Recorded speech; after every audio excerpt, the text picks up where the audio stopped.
Olá a todos, meu nome é Marcos Takashi Obara, sou professor da Universidade de Brasília, né, e colaborador do curso de especialização em Direito Sanitário, né, especificamente na disciplina de Vigilância em Saúde.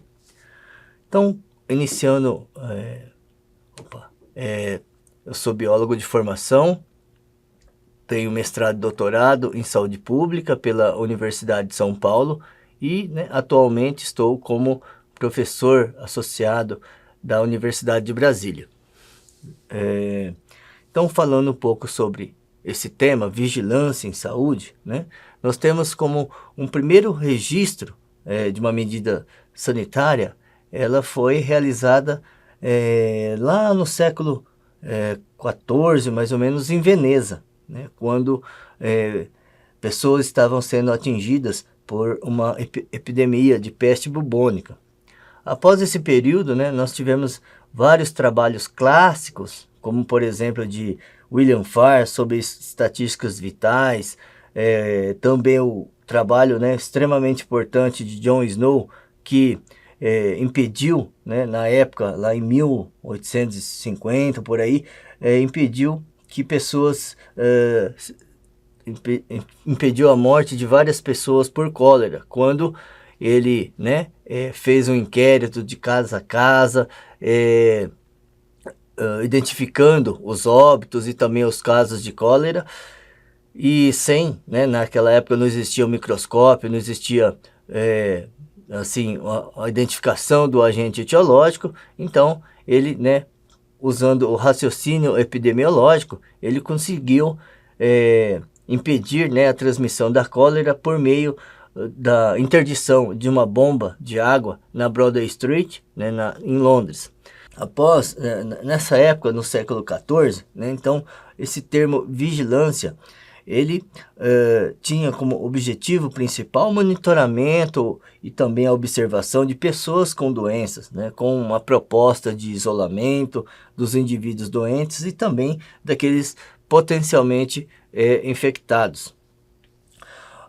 Lá em 1951, né, então nós temos um outro grande avanço, que foi o desenvolvimento do Centro de Controle de Prevenção de Doenças, do CDC, né, conhecido como CDC, em Atlanta, nos Estados Unidos. E aí nós temos uma incorporação extremamente importante, né, dentro do contexto principalmente da vigilância epidemiológica, que é o acompanhamento sistemático das doenças, né?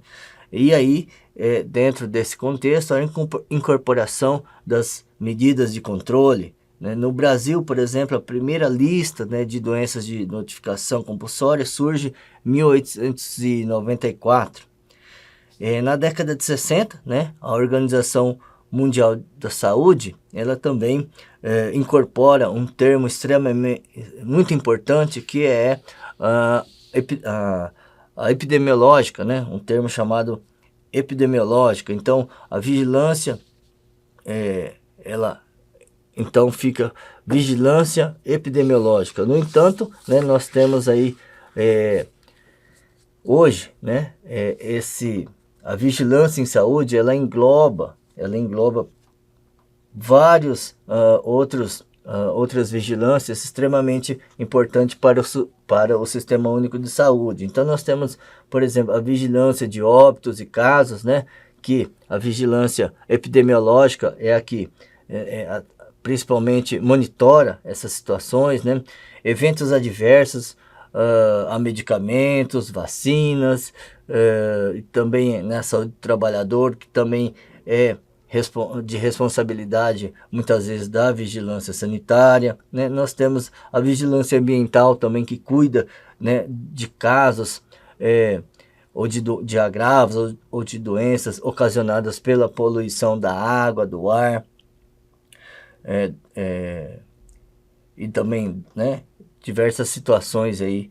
E também nós temos aí as vigilâncias das doenças não transmissíveis. Então, falando um pouco mais agora com ênfase na vigilância epidemiológica, nós temos na Lei 8080 de 1990, que ela define a vigilância epidemiológica como um conjunto de ações que proporcionam o conhecimento, a detecção e a prevenção de qualquer mudança, né, nos fatores determinantes e condicionantes de da saúde individual ou coletiva, né, com a finalidade de recomendar e adotar medidas, principalmente de prevenção e controle das doenças ou agravos.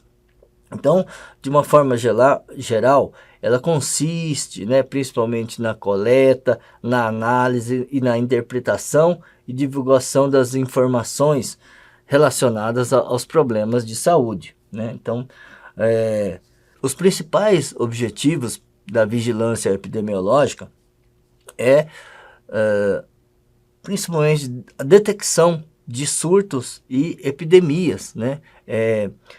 Que as populações, né, não só brasileiras, mas, né, de outros países, elas são acometidas.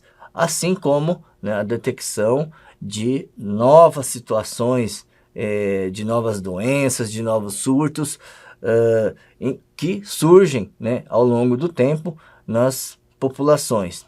Exemplo, recentemente aí tivemos, né, o mundo passou aí por uma epidemia de Covid-19, né? Então, e aí essa detecção de casos, né, de casos de doença, ela é baseada principalmente em critérios uniformes e específicos, né, sobre o que é a definição de um caso, né, como que ela pode ser utilizada para a vigilância, né, no caso de doenças, e baseada principalmente numa lista, né, que a gente chama de lista de notificação compulsória de doenças. São mais de 40 agravos e doenças que tanto, né, os agentes, os profissionais de saúde, eles devem notificar essas doenças em um curto espaço de tempo, menos de 24 horas.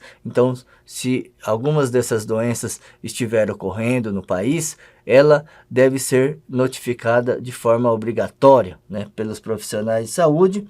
E como uma ferramenta para a coleta de dados, nós temos as fichas de investigação epidemiológica também, e as fichas de notificação dessas doenças, né, que trazem uma série de dados, uma série de informações sobre as variáveis relacionadas à pessoa, o tempo e o espaço, né, que permitem essa análise de dados e essa interpretação desses dados, que geram informações, e essas informações são de extrema importância para a tomada de decisões, né, junto ao Sistema Único de Saúde do Brasil, né? Então, para maiores informações, a minha sugestão é que, né, vocês consultem o Guia de Vigilância Epidemiológica, né, que está disponível no site do Ministério da Saúde.